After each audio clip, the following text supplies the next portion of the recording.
Muito bem, queridos, nós vamos então iniciar a nossa aula da Escola Bíblica Dominical. E nesta manhã nós vamos estudar sobre a carta de Paulo aos Colossenses. Então você abra, por favor, a sua Bíblia nesta carta de Paulo, carta aos Colossenses.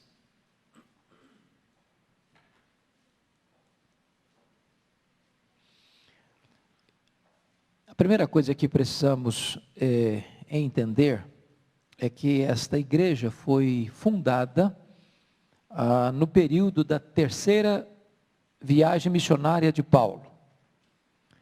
Na terceira viagem, Paulo se fixa 3 anos na cidade de Éfeso, que era a capital da Ásia Menor.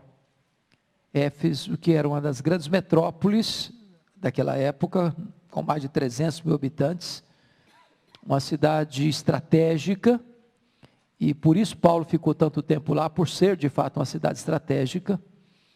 E no período que Paulo passou em Éfeso, ele plantou igrejas na província, toda a província da Ásia. Esta igreja foi plantada nesse período, embora não tenha sido Paulo propriamente o fundador dessa igreja. Muito provavelmente essa igreja foi fundada por Epáfras e não por Paulo. Paulo não estava lá, não esteve lá, mas por influência do ministério de Paulo, essa igreja foi estabelecida. Aquela região onde a igreja estava estabelecida, a igreja de Colossos, era na região do Vale do Rio Lico. Era uma região muito fértil, ainda hoje a região mais fértil da Ásia, da Turquia asiática. E naquela região ali, micro-região, ficavam 3 cidades, que era Colossos, Laodiceia e Hierápolis. Eu queria que você desse uma olhadinha no capítulo 4 desta carta, para você perceber como era tão próximo a essas cidades.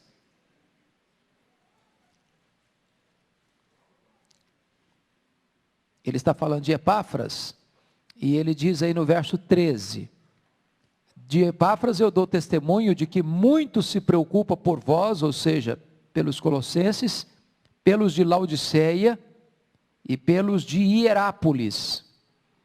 E depois você vai perceber que esta carta, versículo 16, 4:16, e uma vez lida esta epístola perante vós, ou seja, a igreja de Colossos, providenciai para que seja também lida na igreja dos Laodicenses.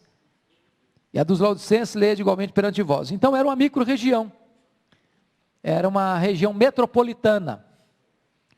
E essas 3 cidades ficavam 9 quilômetros distantes uma da outra: Colossos, Hierápolis e Laodiceia.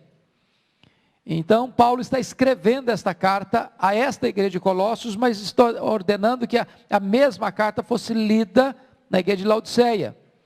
E que o pastor da igreja, fundador da igreja, estava atento e cuidando dessas 3 igrejas: Colossos, Hierápolis e Laodiceia. Todas as regiões, todas fixadas na mesma região metropolitana. Pois bem, esta carta foi enviada de Roma, porque Paulo escreve esta carta da sua primeira prisão em Roma. Quem estava por trás da primeira prisão em Roma? Vocês lembram? Quem motivou, quem provocou essa primeira prisão em Roma? Quem estava por trás dessa perseguição? Romanos ou judeus? Da primeira prisão? Os judeus. Os judeus. Esta primeira prisão, Paulo fica 2 anos em Roma, mas com uma espécie de liberdade condicional. Ele, embora algemado, ele podia receber pessoas, podia falar com pessoas, e ele aproveita para evangelizar a guarda pretoriana. Obrigado, querido. Então, desta prisão, ele escreve algumas cartas. Quem lembra quais são as cartas da primeira prisão de Paulo em Roma? Efésios, Filipenses, Colossenses e Filemon. Foram 4 cartas escritas na primeira prisão de Paulo em Roma. Essa é uma delas. Essa é uma delas. Depois que ele sai dessa prisão, no interregno entre a primeira e a segunda prisão, ele escreve 2 cartas, Tito e 1 Timóteo. E da última prisão, da segunda prisão, que era uma masmorra, não era mais uma prisão com certa liberdade, era uma prisão já para sair dali para o martírio, ele escreve a última carta, que é 2 Timóteo, tá certo? Então, nós estamos falando de uma carta escrita de Roma para a igreja de Colossos, durante esse período da primeira prisão dele. Se você olhar as 3 cidades, Colossos, Hierápolis e Laodiceia, essa era a menor. Essa cidade, juntamente com Hierápolis e Laodiceia, foram devastadas no ano 46 depois de Cristo, por um terrível terremoto. Laodiceia foi a única que se recompôs, porque era muito rica, mas Colossos nunca mais se recompôs plenamente desse terremoto. Então, era uma cidade pequena, era uma cidade, do ponto de vista estratégico, inexpressiva para o cenário mundial. E Paulo escreve essa carta, importantíssima carta. A grande ênfase desta carta aos Colossenses é reafirmar e apresentar a doutrina de Cristo, a centralidade de Cristo. De certa forma, Efésios e Colossenses são uma espécie de irmãs gêmeas. Se Efésios enfatiza a igreja, Colossenses enfatiza Cristo. Se Efésios enfatiza o corpo, Colossenses enfatiza a cabeça. Então, com essa breve introdução, eu queria que você abrisse aí o texto para nós considerarmos rapidamente um pouco do conteúdo desta epístola. A primeira coisa que Paulo vai trabalhar aqui nesta carta é o poder transformador do Evangelho. O poder transformador do Evangelho. E ele começa com as suas credenciais. No versículo 1, apóstolo de Cristo Jesus, por vontade de Deus. Então, ele não é apóstolo por vontade própria, nem porque um grupo religioso o nomeou apóstolo. Ele é apóstolo de Cristo e ele é apóstolo pela vontade de Deus. Ele deixa claro aí as suas credenciais. Se ele vai escrever, tem que ter credenciais para escrever. E ele apresenta as credenciais. Depois ele fala das credenciais da igreja. Olha comigo os versículo 2, ele chama esses crentes de santos e fiéis, irmãos em Cristo, que se encontram em Colossos. E aí você percebe que a igreja tem 2 endereços, ela está em Colossos e ela está em Cristo. Ela está em São Paulo e ela está em Cristo. Ela está em Belo Horizonte e está em Cristo. Ela tem uma geografia física e ela tem um território espiritual. E aí você nota mais, que ele está endereçando a esta igreja uma bênção que é graça e paz, da parte de Deus, nosso Senhor. Então, qual a credencial da igreja? Essa igreja é formada de crentes fiéis, e essa igreja é formada de gente que é santa. Quem são os santos? É muito comum essa linguagem, parece que ela não é bem conhecida nossa, ou não é bem aceita por nós. Se você chegar para o irmão na rua e falar, ô santo, como é que vai? Não, eu não sou santo não. Qual a ideia de santo que as pessoas têm hoje? Bonzinho? Santidade plena? Que não tem pecado? A ideia de santo na Bíblia é aquele que foi separado. Você é santo, você está sendo santificado e você será plenamente santo. Na justificação você já é santo. Na santificação você está sendo santificado. E na glorificação, então você será plenamente santo, sem a presença do pecado. Mas notem comigo nos versículo 4, outra marca dessa igreja. Da graça a Deus, desde que ouvindo da vossa fé, do vosso amor e por causa da esperança. Então essa igreja tinha as 3 marcas, segundo Gene Getz, de maturidade. O que é uma igreja madura? É uma igreja que crê, é uma igreja que ama, e é uma igreja que espera. Não são essas 3 virtudes que Paulo menciona lá em 1 Coríntios? Agora tem a fé, a esperança e o amor. Esses três. Então, se você fizer uma análise das cartas que Paulo escreve às igrejas, fé, esperança e amor são as grandes marcas da maturidade cristã. O que é um crente maduro? É um crente que tem firmeza na fé em Cristo. É um crente que ama a Deus e ao próximo. E é um crente que aguarda com segurança e alegria a segunda vinda de Cristo. Depois de dar as credenciais dele, apóstolo, que escreve, e dos destinatários da carta, que são santos, que são fiéis, que estão firmados na fé, estão arraigados no amor, estão firmes na esperança, ele vai dar as credenciais do Evangelho. Olha comigo os versos 6 a 8. O Evangelho que chegou até vós, como também em todo o mundo, está produzindo fruto e crescendo. Olha que coisa maravilhosa. Paulo usa até uma linguagem de exagero aqui. Também em todo o mundo.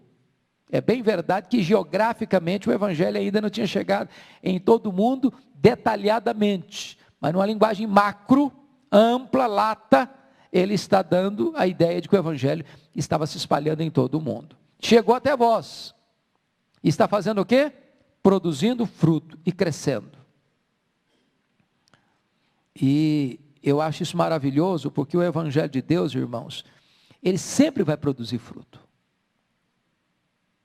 Não é possível o verdadeiro Evangelho chegar sem produzir fruto. É por isso que você tem que pregar. É por isso que nós estamos aí, com essa campanha aí, da Operação André, na esperança de que se você orar por alguém, que você convidar alguém, você trouxer este alguém para ouvir a palavra de Deus aqui, vai ter fruto. Vai ter fruto. O Evangelho é o poder de Deus para a salvação de todo o que crê. Então, onde ele chega, ele produz resultado. Onde ele chega, ele produz transformação. É isso que Paulo está tratando aqui neste texto. Versículo 7, ele diz que segundo fostes instruídos, na verdade por Epáfras, nosso amado conservo, quando a vós outros, fiel ministro de Cristo, qual também nos relatou do vosso amor no Espírito. Então ele está dizendo que Epáfras, que foi o fundador dessa igreja, que foi o pastor dessa igreja, que instruiu essa igreja, que pregou para essa igreja, os resultados do Evangelho estão sendo vistos e notórios aí neste rebanho. Depois que ele fala do poder transformador do Evangelho, ele vai começar a falar sobre o poder através da oração. E esta oração que está aí no capítulo 1, versos 9 a 12, é uma das mais belas orações registradas na Bíblia. Se não, vejamos. Ele fala primeiro do conteúdo da oração no versículo 9. Confira aí. Por essa razão também nós, desde o dia em que ouvimos, não cessamos de orar por vós e de pedir que transbordeis do pleno conhecimento da sua vontade em toda a sabedoria e entendimento espiritual. O que é que ele está pedindo aí? Qual o conteúdo dessa oração? Qual é o fulcro dessa solicitação, desse clamor a Deus? Que os crentes façam o quê? Transbordem do pleno conhecimento da vontade de Deus. Você tem plena consciência da vontade de Deus para a sua vida? O que é que Deus quer da sua vida? Você está meio perdido, meio confuso. Qual o seu alvo? Qual o seu projeto de vida? Para que você veio ao mundo? Para que você existe? Para onde você está indo? O que você está fazendo aqui? Qual o seu propósito de existência? Orar por isso é fundamental, para que transbordeis do pleno conhecimento da sua vontade. De que maneira? Olha aí, em toda a sabedoria e entendimento espiritual. O que é sabedoria? Olhar para a vida pela ótica de Deus. Entendimento espiritual é colocar as coisas em parelha. É saber discernir o certo do errado, o bom do excelente. É isso que eu quero. É para aqui que eu vou. Nós temos que orar por isso. Esse é o conteúdo da oração. Segundo lugar, o propósito da oração, versículos 10 e 11. A fim de, olha o propósito.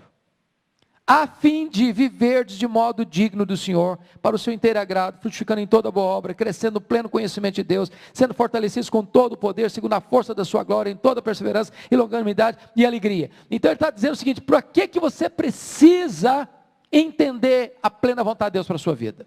Primeiro, para você viver de modo digno do Senhor. E o que é viver de modo digno do Senhor? A ideia de digno é de balança. 2 pratos, de um lado está Jesus, do outro lado está você. Viver de modo digno é equilibrar a sua vida imitando a Cristo. Frutificando em toda boa obra. É uma pergunta a fazer ao seu coração. Eu estou frutificando em toda boa obra? Minha vida está produzindo fruto. Estou crescendo no pleno conhecimento de Deus. Notem, pleno conhecimento de Deus. O que é o conhecimento de Deus? É a essência da própria vida eterna. E a vida eterna é essa: conhecer a Deus e a Jesus Cristo a quem enviaste. Você está crescendo no pleno conhecimento de Deus? Agora veja mais. O que ele está pedindo aí? Com que propósito? Sendo fortalecidos com todo o poder, segundo a força da sua glória, em toda a perseverança. Você tem sido fortalecido com todo o poder. Eu chamo a sua atenção para as expressões de Paulo. Não sei se você gosta de grifar a sua Bíblia, eu gosto. Mas preste atenção. Versículo 9 ele fala de transbordamento, transbordez. E ele fala de pleno. E ele fala de toda. Então, 3 palavrinhas aí: transbordar, pleno e toda. Versículo 10, ele usa inteiro, toda e pleno outra vez. Versículo 11, ele usa todo, toda. Você parou para perceber essa intensidade com que Paulo ora? Para você ser revestido de poder, de todo o poder. E aí você vai notar uma coisa interessantíssima: em toda a perseverança e longanimidade com alegria. Eu chamo a sua atenção aí para essa capacitação por meio do poder. Porque há 2 palavras aí que eu quero destacar para você. Quais são as palavras? Perseverança e longanimidade. A palavra perseverança e longanimidade no grego tem a mesma ideia de paciência. Paciência. Você precisa poder para ter paciência. Sem poder você não tem paciência. Mas perseverança é a palavra ruipomone. Ruipomone é paciência com circunstâncias. E longanimidade é paciência com pessoas. É diferente. Tem gente que tem muita paciência em lidar com tensões da vida, problemas da vida, mas não sabe lidar com gente. Tem gente que até tem uma boa relação de lidar com gente complicada, mas não sabe lidar com as tensões da vida. Então, você precisa de poder para quê? Para você ter paciência para lidar com circunstâncias difíceis e paciência para lidar com pessoas difíceis. Agora, quando você lida com circunstância diversa e com pessoas complicadas, via de regra, uma coisa acontece. Você até lida, mas lida assim, cara fechada, com os dentes trincados. Não é verdade? Com raiva. Ou com angústia. E aí ele diz o seguinte: com alegria. Aí, gente, é sobrenatural. Aí só a graça. Porque não dá para lidar com situação difícil e gente difícil com um sorriso no rosto, não é verdade? Aí você precisa de poder. Sem poder não vai. Não pega. Não anda. Então, ele termina essa alegria dando graças, essa oração dando graças ao Deus e Pai que nos fez idôneos a parte que nos cabe da herança dos santos na luz. E a partir daí, então, ele vai falar da magnífica obra de Cristo. Eu chamo a sua atenção para os versos 13 a 17, porque ele vai falar de 2 obras de Cristo fundamentais. A primeira obra é a obra da redenção, versículos 13 e 14. Ele nos libertou do império das trevas, nos transportou para o reino do Filho do seu amor, no qual temos a redenção e remissão dos pecados. Então note isso, que a principal obra de Cristo é a obra da redenção. Redenção. E Deus nos libertou do império das trevas. O que significa isso? Existe um império de trevas. Quem que está lá? Quem está nesse império de trevas? Quem? Satanás? Mas quem? Todos aqueles que ainda não nasceram de novo estão nesse império das trevas. Aqui Paulo desmistifica uma ideia comum que existe. Você conhece aquela expressão, que é fulano, uma pessoa tão maravilhosa, ele é amigo do Evangelho. Ok, ele é amigo do Evangelho, é uma pessoa maravilhosa, mas onde ele está? No império das trevas. Não tem ninguém em cima do muro, não tem ninguém neutro, não tem ninguém assim, nem lá nem cá. Ou você está no caminho largo ou no caminho estreito. Ou você está no reino da luz ou você está no império das trevas. Ou você está debaixo do governo de Deus ou você está debaixo da potestade de Satanás. Não tem meio termo. Não tem meio termo. Porque às vezes a gente pensa que a pessoa só está no império das trevas, você está mergulhada em feitiçaria, em coisa assim, underground, entendeu? Negócio complicado. Não, o camarada pode estar no topo, lá em cima. É o senhor fulano de tal, reverenciado, bom cidadão, bom empresário, bom trabalhador, bom marido, boa esposa, bom filho, bom estudante, bom empregado, bom em tudo. Mas se ele não está em Cristo, ele está ainda no império das trevas. E é Deus quem vai lá e tira você, transporta você para o reino da luz. E nele você tem redenção. Essa ideia é uma ideia comercial. Deus foi lá e comprou você. E comprou você por um alto preço. O preço de sangue.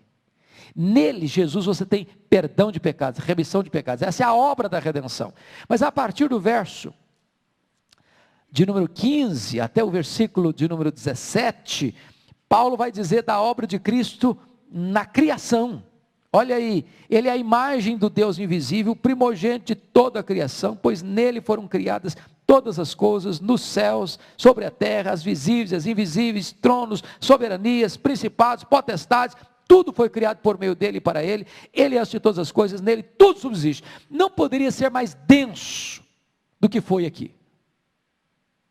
Primeiro, Paulo vai dizer que ele é a exegese de Deus, ele é a interpretação mais clara e plena de quem é Deus. Você quer saber quem é Deus? Olha para Jesus. Olha para Jesus. Ele é o primogênito da criação, no sentido de que ele é a origem da criação. E o verso 16 interpreta o versículo 15. Todas as coisas foram criadas por ele.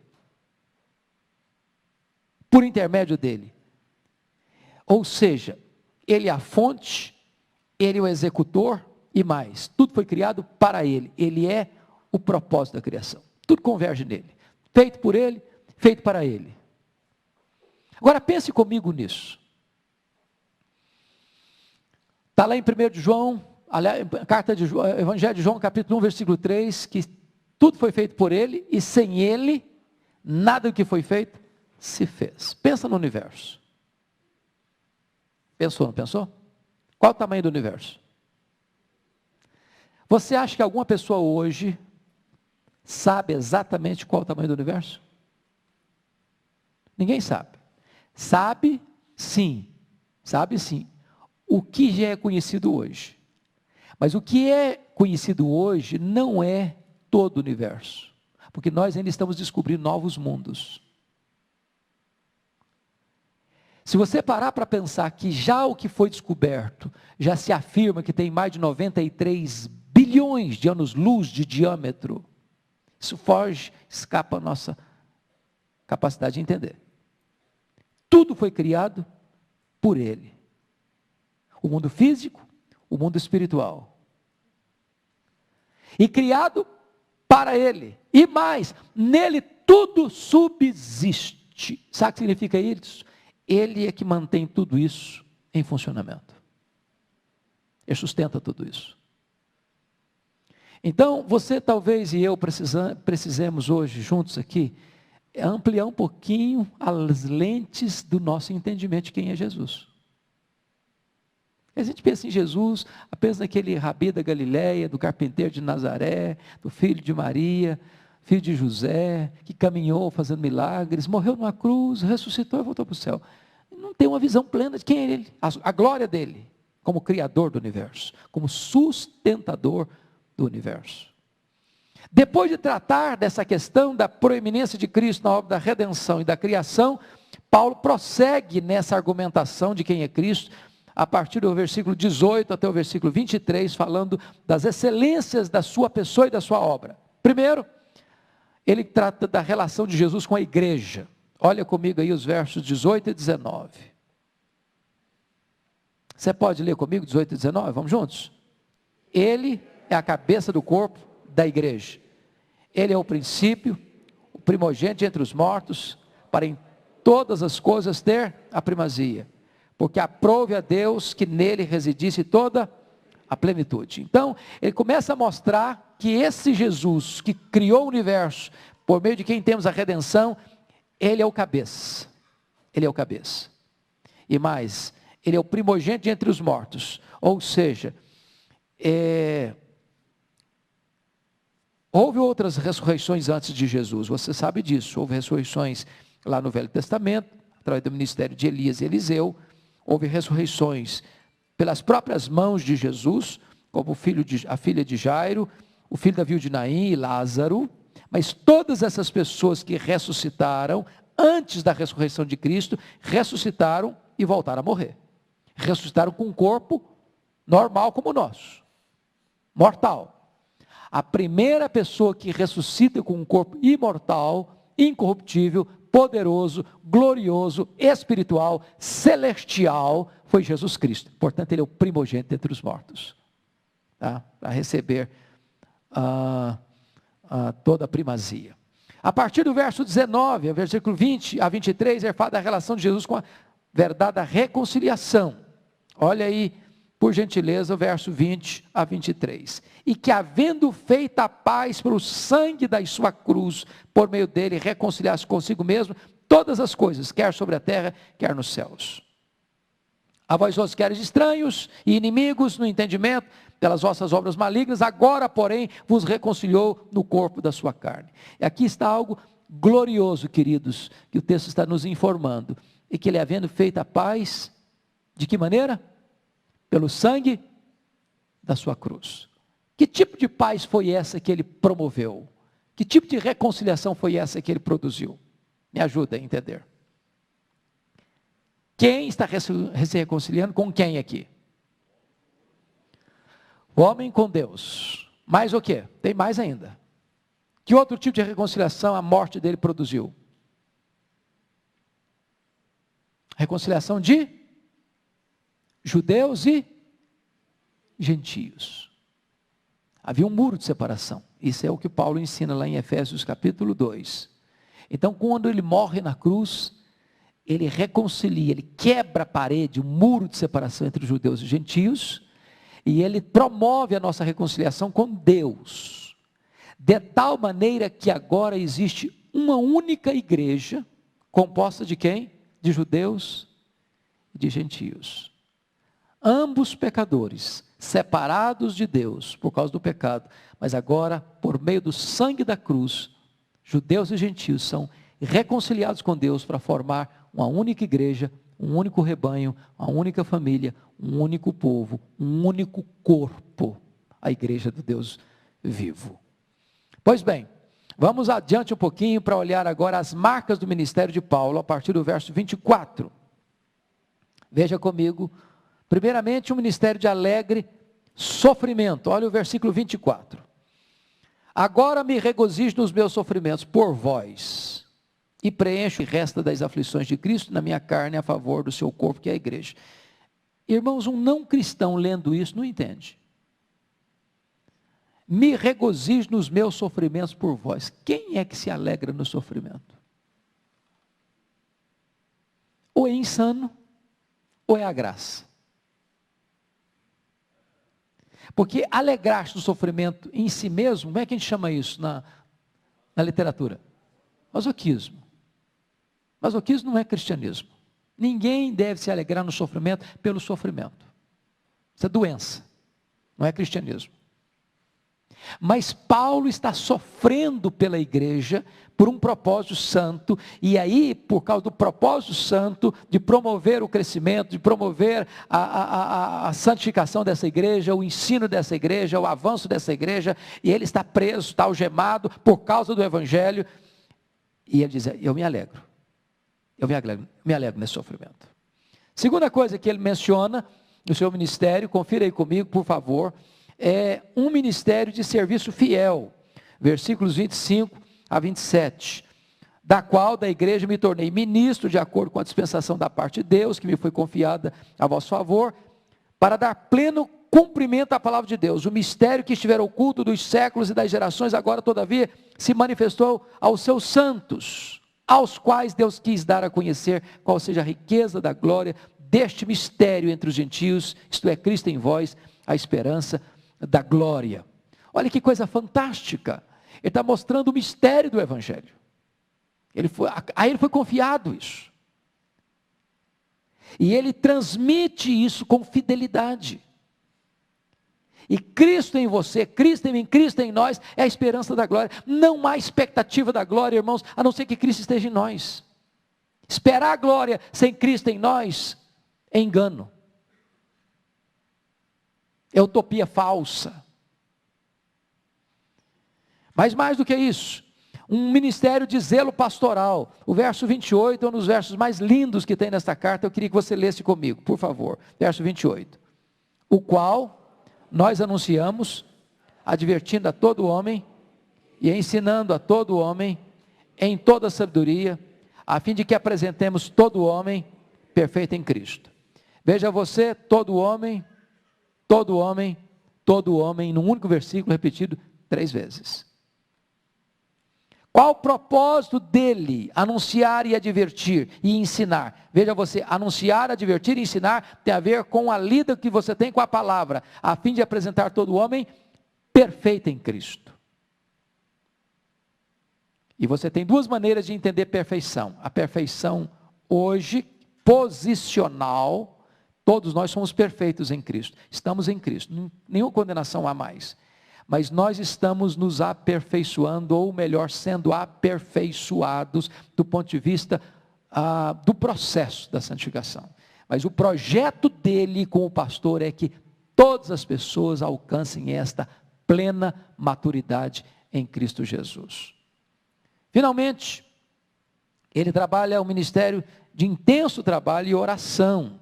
Olha aí o versículo 29, por gentileza, até o versículo 3 do capítulo 2. Para isso é que eu também me afadigo, esforçando-me o mais possível, segundo a sua eficácia que opera eficientemente em mim. Gostaria, pois, que soubesses com grande luta venho mantendo por vós, pelos laodicenses, e por quantos não me viram face a face, portanto, ele de fato não foi o fundador da igreja, para que o coração deles seja confortado e vinculado juntamente em amor, e eles tenham toda a riqueza e da forte convicção do entendimento, para compreenderem plenamente o mistério de Deus, Cristo, em quem todos os tesouros da sabedoria e do conhecimento estão ocultos. Você nota esse homem agora rendido a uma luta de oração, intensa, sem trégua. Por quem? Porque nunca tinha visto face a face. E isso é um tapa na nossa cara, na nossa vida de oração. Porque às vezes nós não conseguimos nos agonizar em oração nem por quem nós conhecemos. E esse homem está orando intensamente, agonizando em oração, porque ele nunca viu face a face. Veja você, a ação pastoral de Paulo, ele ensina, ele adverte, ele anuncia, ele proclama e ele ora. Então nós pregamos a palavra para as pessoas e nós oramos pelas pessoas. Essa era a lida pastoral desse homem a essa igreja que ele não fundara e não conhecera até então. Agora vamos olhar, por gentileza, a igreja verdadeira sob ataque. Eu queria que você compreendesse aí, a partir do verso 4, a preocupação dele com esse ataque à igreja. Então confira aí, por gentileza, versículos 4 a 7, onde ele trata dos predicados dessa igreja verdadeira.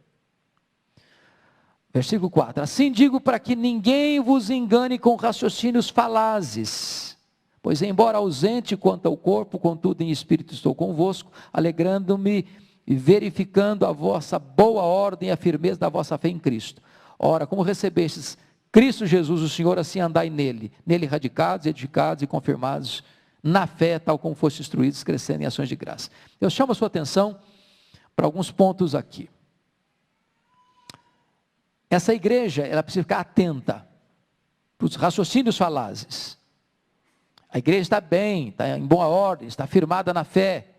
Mas aí agora Paulo tem uma recomendação no verso 6, como recebestes a Cristo, o Senhor, assim andai nele, porque uma coisa é você se render a Cristo.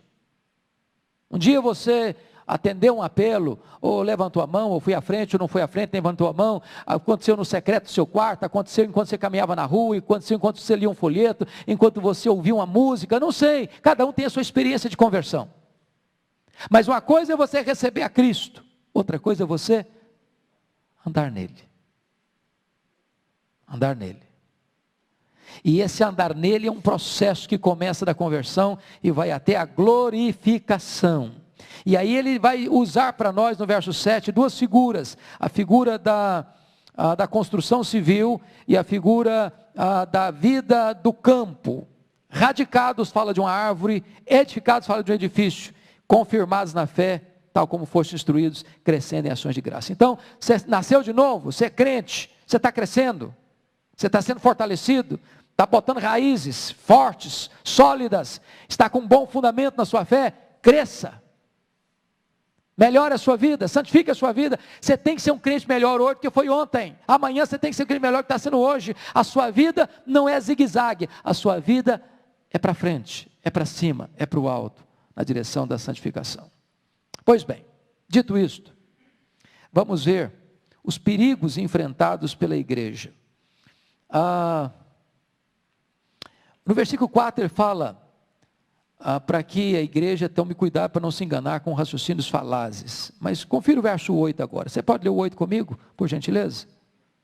Cuidado que ninguém vos venha a enredar com a sua filosofia e vãs sutilezas, conforme a tradição dos homens, conforme o rudimento do mundo, e não segundo Cristo. Ou seja, você e eu estamos rodeados por muitos riscos e perigos, por novas doutrinas, estranhas doutrinas, falsas doutrinas. A sua alma é um campo disputado. Cuidado, para que você não seja enganado, enredado.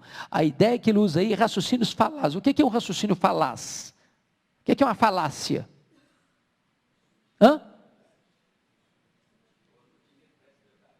Oi? Uma mentira que parece verdade. Boa definição. Uma mentira que parece verdade. Então, cuidado com esses raciocínios falazes. O cara vem assim, dá a impressão que ele é o cara mais fiel, mais consagrado. Se você não seguir o que eu estou falando, você não é crente nada, você é meia boca. Aqui sim, aqui que o negócio funciona, aqui que é a verdade. E aí as pessoas são induzidas e seduzidas a se capitularem a esse raciocínio mentiroso, falaz. Mas no verso 8, que ninguém vos venha enredar. O que é enredar? Qual é a raiz da palavra enredar? Rede. O que é uma rede? Uma armadilha. Uma armadilha.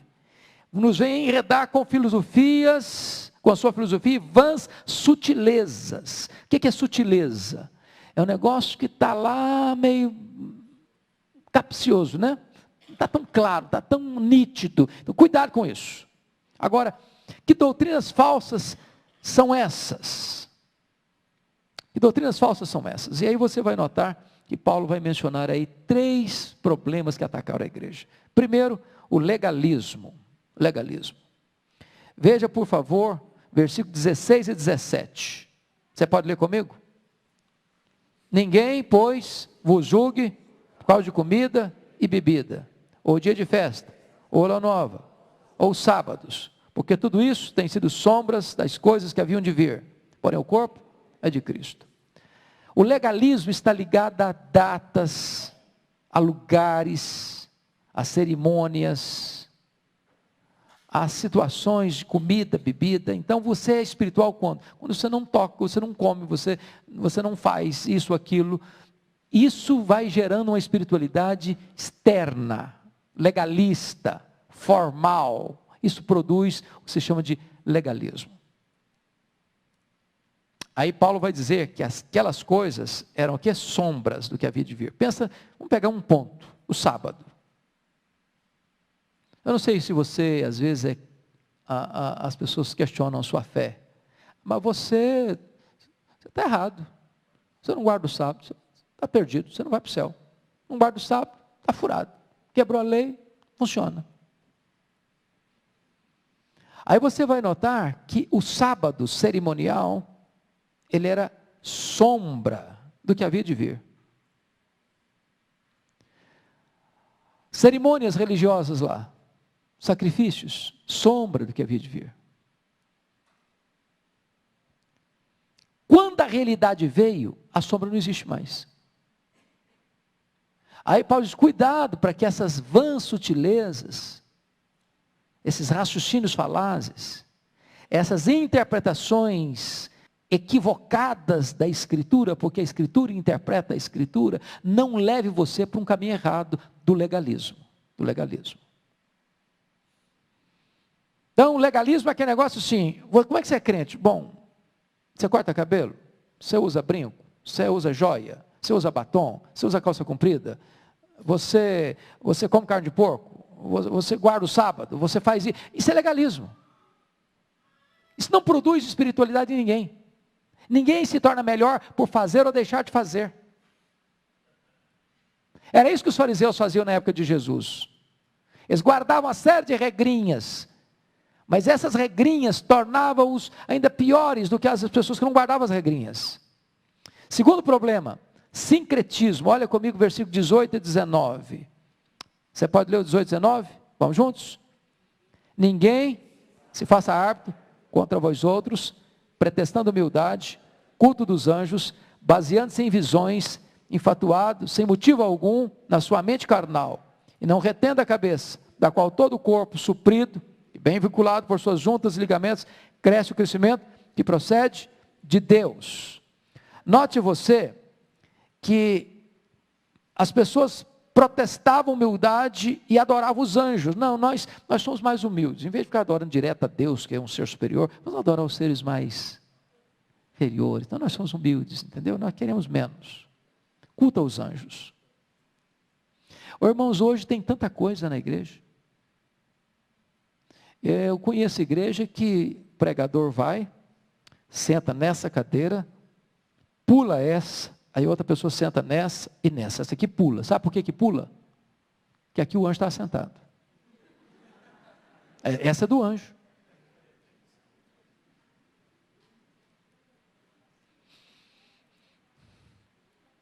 O que tem de gente vendo o anjo é um negócio impressionante. O que tem de gente recebendo revelação de anjo. Aliás, pior, de demônios.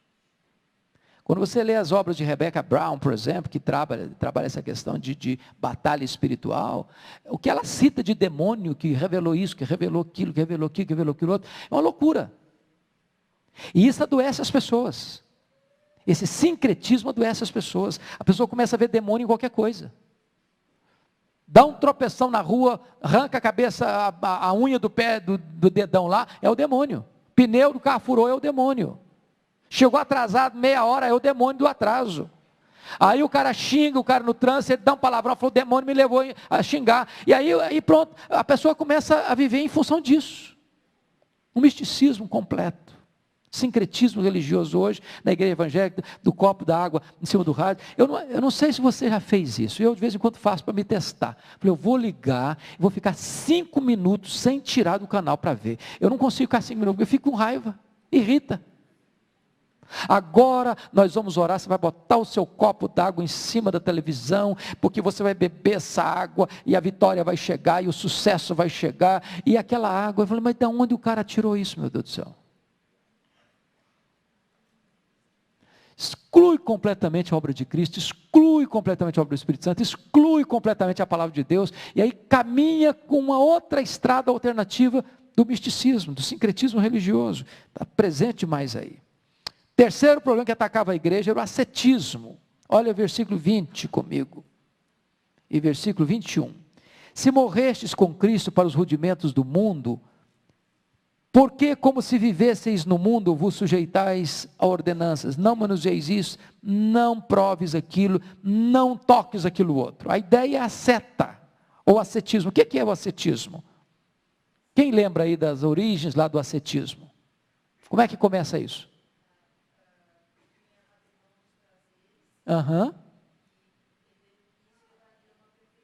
Isso.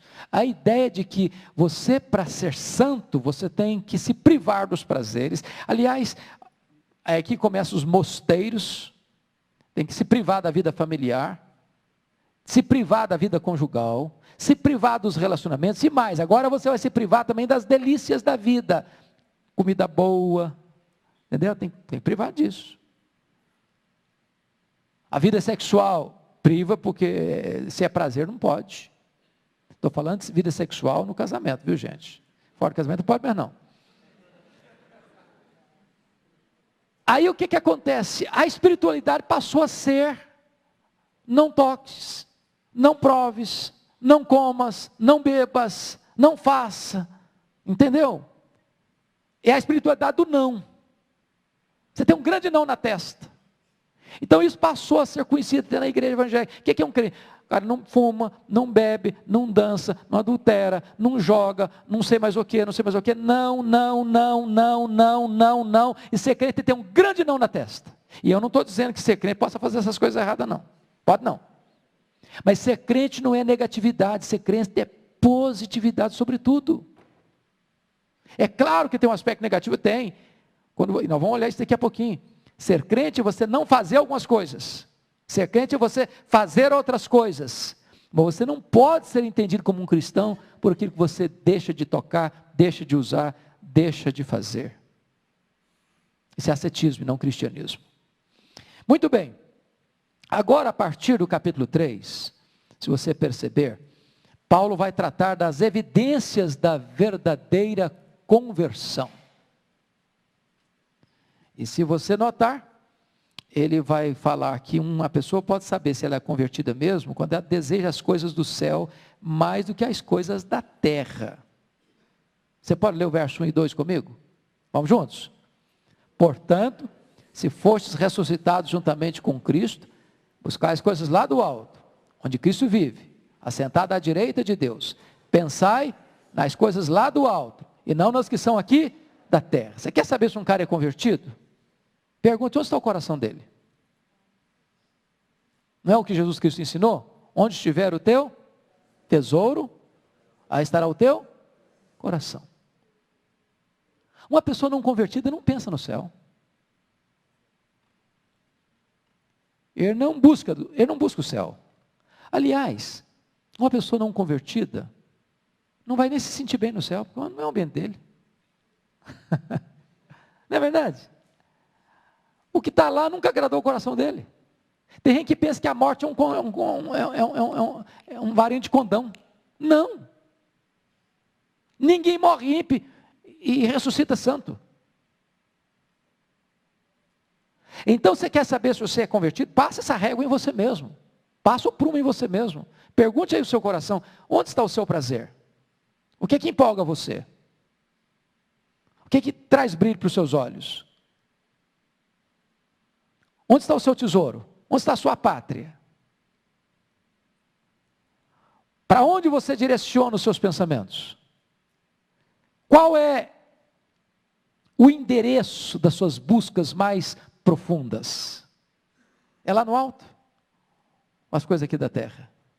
É o eterno? Ou é o efêmero e passageiro? Essa é uma análise que você precisa fazer, uma checagem que você precisa fazer sobre se você verdadeiramente é uma pessoa convertida. Segundo sinal de uma pessoa convertida. Segundo sinal. Você sabe que uma pessoa é convertida quando ela mortifica a sua natureza terrena. Olha a partir do versículo 5. Capítulo 3, 5. Fazei, pois, morrer a vossa natureza terrena. Prostituição, impureza, paixão lasciva, desejo maligno e a avareza, que é a idolatria. Por estas coisas que vem a ira de Deus sobre os filhos da desobediência. Ora, nessas mesmas coisas andastes, vós também no outro tempo, quando vivíeis nelas. Preste atenção nisso. Agora, porém, e aí eu vou deixar para daqui a pouquinho. Note isso. Quando você é convertido, a sua natureza terrena acaba? Deixa de existir? Não, não. Você recebe uma nova natureza, mas a velha natureza fica lá ainda. E é uma guerra civil dentro de você. A carne e o espírito. O que é fazer morrer a natureza terrena? Você tem esse poder de, a partir de hoje, é o seguinte: a partir de hoje eu não peco mais. Você pode tomar essa decisão? Pode ou não pode? Você pode tomar até a decisão, mas você não consegue levar a efeito.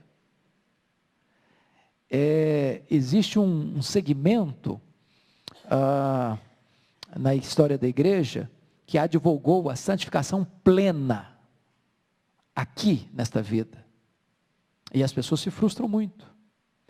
Porque a Bíblia chega a dizer, se você falar que não tem pecado, você é mentiroso, você faz Deus de mentiroso, e você está enganando a você mesmo. Porque quanto mais você se aproxima de Deus, mais consciência de pecado você tem. Quanto mais longe de Deus, menos percepção de pecado você tem. Entretanto, na medida em que você vai caminhando, você vai dizendo não a esses aspectos da sua natureza terrena. Prostituição, impureza, lascívia. E é uma guerra diária, contínua, constante. E todos nós sabemos dessa luta, todos nós. E é contínuo e constante. Na mesma medida que você pensa nas coisas lá do alto, você bota o pé no freio para mortificar a sua natureza terrena aqui. Terceira marca de uma pessoa convertida. Não apenas, aí é o que eu chamo para você do negativo e do positivo. Primeiro, você faz morrer a sua natureza terrena. Segundo, você se reveste de Cristo. Olha o versículo 10. Olha o versículo 10 comigo. E vos revestistes do novo homem, que se refaz para o pleno conhecimento segundo a imagem daquele que o criou. E aí você percebe o seguinte, que não basta morrer para a natureza terrena, é preciso revestir do novo homem. Não basta você dizer não ao pecado, você tem que dizer sim ao Espírito Santo. Não é só negativo, é também positivo. É exatamente esse equilíbrio que se trata de santificação, que é a evidência da verdadeira conversão. Mas notem agora que o apóstolo Paulo vai fazer uma transição da conversão para a santificação. Até aqui ele mostrou para nós quais são as evidências de que uma pessoa está salva, da conversão. A partir do verso 12, ele vai mostrar as evidências da santificação. Como é que você pode saber que você é uma pessoa que está se santificando? Então vamos ver o que Paulo ensina. Primeiro, olha aí comigo, por gentileza. Versículo 13, versículo 12. 12 e 13, vamos juntos? 12 e 13. Revesti-vos, pois, como eleitos de Deus, santos e amados, de ternos afetos de misericórdia, de bondade, de humildade, de mansidão, de longanimidade. Suportai-vos uns aos outros, perdoai-vos mutuamente, caso alguém tenha motivo de queixa contra outrem, assim como o Senhor vos perdoou, assim também perdoai vós.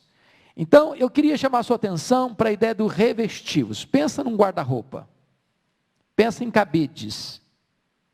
Pensa que cada virtude dessa é uma peça indumentária que você precisa vestir. O que ele está recomendando você vestir? Ternos afetos de misericórdia, bondade, humildade, mansidão, longanimidade. Suportar e perdoar. Todas essas relações são verticais ou horizontais? Verticais ou horizontais? Horizontais. Tem a ver com a nossa relação interpessoal. Você quer saber se você é santo? Porque tem muita gente que diz, eu sou muito santo, o cara fala aleluia, dá glória a Deus, né? Ele até treme a voz na hora de orar, mas na primeira oportunidade ele dá uma pancada no irmão que está do lado dele. A sua santificação é muito mais demonstrada em como você vive dentro de casa, com a sua família, com seus irmãos, no seu trabalho, nos seus relacionamentos, do que simplesmente uma espiritualidade mística. Estão percebendo isso? E ele entra com a ideia importantíssima: suportai-vos uns aos outros, perdoai-vos mutuamente. O que é suportar, irmãos? O que é suportar um irmão? Tem que suportar esse cara, é dócil, mas tem que suportar. Fazer o quê, né? É isso que Paulo está querendo ensinar? Não. Suportar o irmão é servir de apoio, de suporte. Servir de apoio e de suporte. Agora, para mim não há texto mais solene do que esse, porque diz que você deve perdoar, assim como Deus em Cristo os perdoou. Qual foi a medida do perdão de Deus por você? Deus perdoou completamente, Deus perdoou eternamente, Deus perdoou imerecidamente.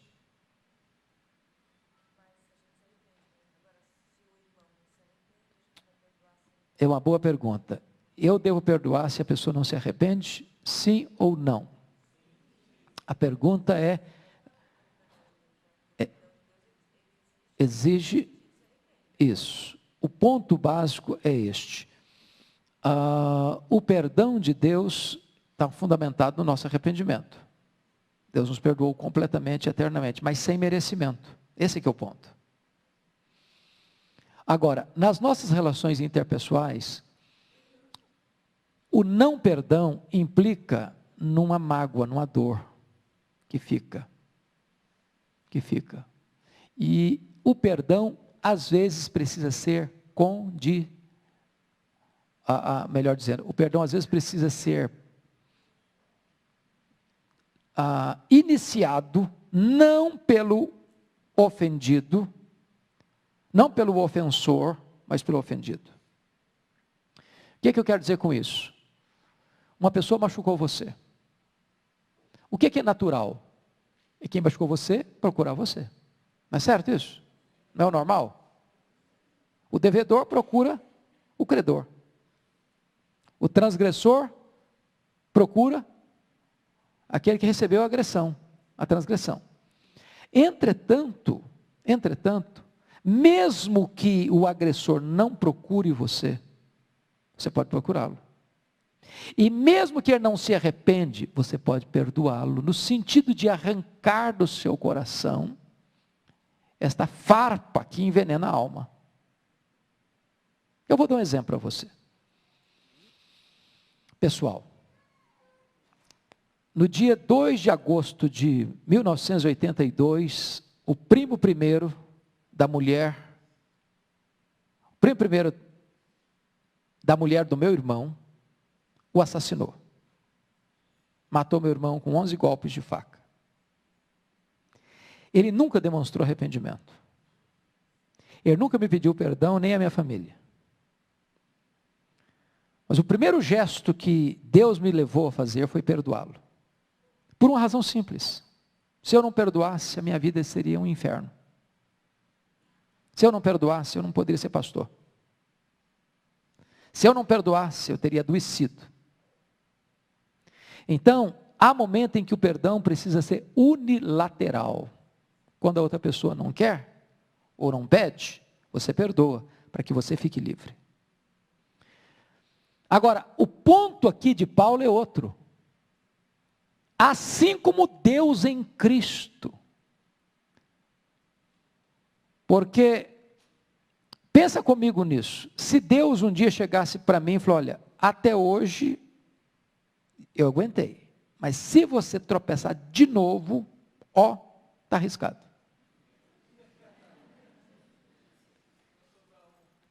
Estava frito, estava não? Você estaria frito, igualzinho. Aí Deus me pede uma coisa, irmãos, que não tem jeito. Sabe por quê? A vida cristã é um milagre, é graça. Porque Pedro chegou a falar para Jesus, então é um negócio seguinte, até 7 vezes, Senhor, 50? Será que até lá a gente vai? Não, Pedro, não é até 7 vezes, é até 70 vezes 7. Aí ele falou, Senhor, então não é para mim não, hein? O Senhor está pedindo um negócio que não dá para mim. Então o Senhor aumenta a minha fé, porque desse jeito aí eu não dou conta. E não dá mesmo, nem você nem eu. Qual a evidência de que você é santo? É se você está exatamente usando essas vestes.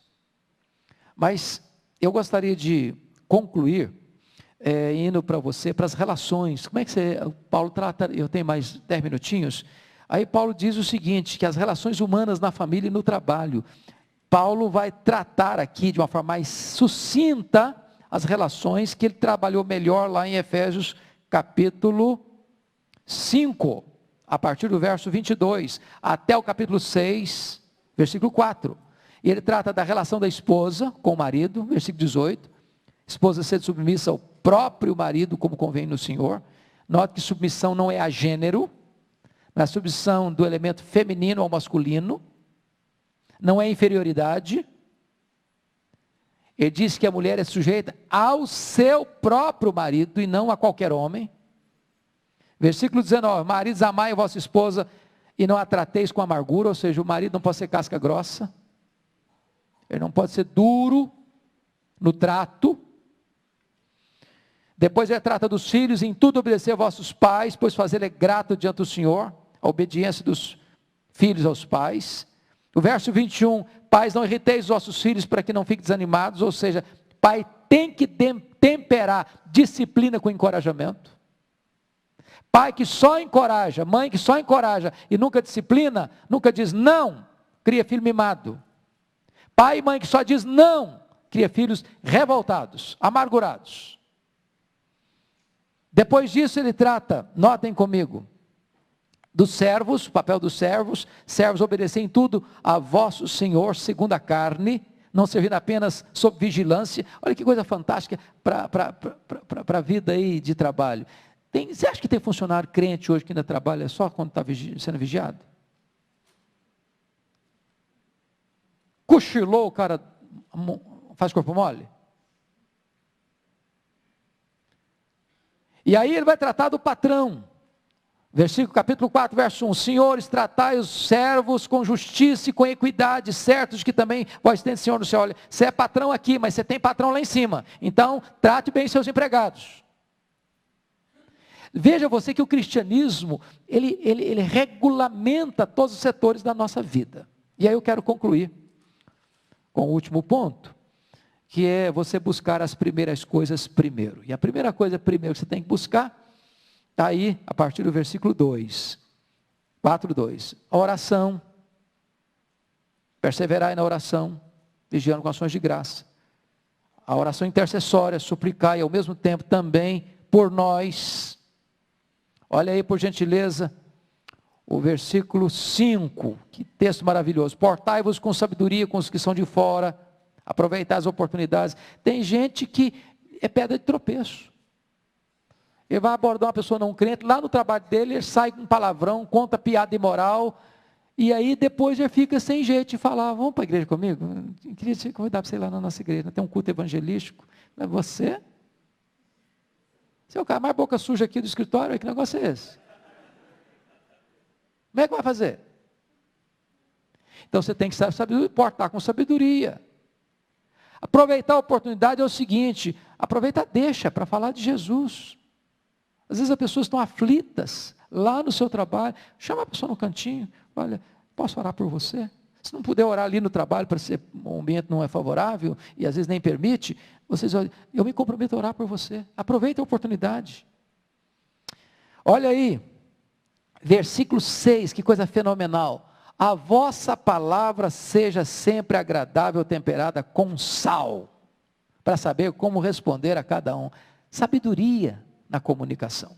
E finalmente, busque as primeiras coisas primeiro, cultive relacionamentos importantes. Eu acho isso maravilhoso, porque a partir do verso 7, Paulo vai citar várias pessoas. Tíquico no verso 7, Onésimo no verso 9, Aristarco e Marcos, no verso 10, Jesus, conhecido por justo, no verso 11, Epáfras, no verso 12, notem isso, Lucas e Demas, no verso 14, e Ninfa, no verso 15. Paulo cita gente, cada pessoa que ele cita, ele tem um elogiozinho para fazer. Que legal isso. Encorajador. Reconhece o valor das pessoas, reconhece o trabalho das pessoas, destaca o que as pessoas fizeram, como elas merecem crédito, atenção, cuidado, honra por aquilo que elas fazem. E Paulo é para nós aqui um exemplo. Se você trabalha com um time, se você trabalha com equipe, encoraje a sua equipe, nada de ficar batendo. Eu tenho um amigo meu, pastor, que diz o seguinte, que vaca que apanha, esconde leite. Eu fui criado na roça, essa linguagem é só de gente da roça, para entender direito. Se você vai pegar a vaca para tirar o leite dela lá, não assim, na mão mesmo ali, ó, você amarra os pés da vaca, e se você bater na vaca, sabe o que ela faz? A vaca tem capacidade de esconder leite. Aí você puxa, o leite não vem. Aí solta o bezerro, ele vai lá dar uma mamada, o leite volta todo, entendeu? Então vaca que apanha, esconde leite. Se você bate nas pessoas, você deixa de usufruir o melhor das pessoas nos relacionamentos. Que Deus nos ajude, então, irmãos, a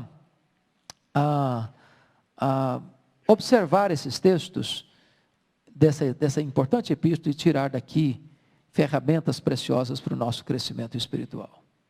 E ele termina no verso 18 assim, a saudação é do próprio punho, Paulo, lembrai-vos das minhas algemas, a graça seja convosco. Então ele termina o seguinte, olha gente, esqueça que eu estou preso, viu?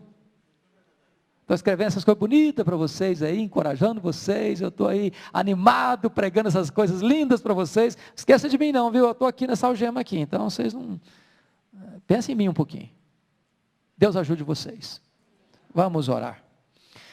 Deus receba a nossa gratidão por esta epístola de Paulo aos Colossenses. Esta obra inspirada pelo Espírito Santo, que tem sido instrumento tão precioso nas tuas mãos, para nos encorajar, nos ensinar, nos exortar, nos corrigir e nos fortalecer. Que esta igreja tenha gosto pelo estudo da tua palavra, que esta igreja cresça no conhecimento e na graça do Senhor Jesus, para a glória do teu nome, em nome de Jesus. Amém.